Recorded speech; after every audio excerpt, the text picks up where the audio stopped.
আসসালামু আলাইকুম। আপনারা দেখতেই পাচ্ছেন আমি একটি গরুর খামারে দাঁড়িয়ে কথা বলছি। এখানে এই গরুর খামারটি সম্পূর্ণ গ্রোগ্রেইনের নিজস্ব একটি সম্পত্তি, যেখানে আমাদের 9টি গরু রয়েছে। এখানে আমাদের একজন কাকা আছে যিনি আমাদের এই গরুর খামারটি দেখাশোনা করে থাকেন। চলুন তার সাথে কথা বলে জানি আমাদের গরুর খামার সম্পর্কে। কাকা আদাব। হ্যাঁ আদাব।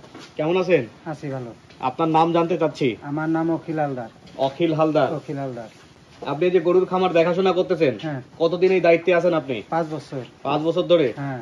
এই গরুর খামারে আপনি কি কি কাজ করেন? এই খাবার দাবার, ওই ঘাস কাটা, খের কাটা, আচ্ছা। এরপরে খড় বসি, গোবর ফেলানো, ওই যে জল খাওয়ানো, তারপরে গাই ধোয়ানো, যাবতীয় যত কাজ আছে সব আপনি করেন? হ্যাঁ। সব দেখাশোনা আপনি করেন?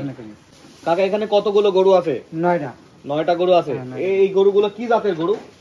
এটা হলো কি ফ্রিজিয়ান। ফ্রিজিয়ান জাত? হ্যাঁ, ফ্রিজিয়ান জাত। এই 9টা গরুর থেকে কয়টা গরুর দুধ হয়? 3টা গরুর দুধ এখন বর্তমানে 3টা গরুর দুধ হচ্ছে। এক একটা গরুর থেকে কি পরিমাণ দুধ হয়? 10 কেজি, 12 কেজি, 15 কেজি এরকম। 10 কেজি, 12 কেজি, 15 কেজি দুধ হয়। হ্যাঁ। তো এতক্ষণ আপনারা দেখলেন আমাদের গরুর খামার। ঠিক এভাবেই প্রতিনিয়ত গ্রোগ্রেইন কাজ করে যাচ্ছে দেশের মানুষের জন্য, দেশের কৃষি ও দেশের কৃষকদের জন্য। তো আজকের মতো এই পর্যন্তই। আপনারা সবাই ভালো থাকবেন। দেখা হবে পরের ভিডিওতে। আসসালামু আলাইকুম।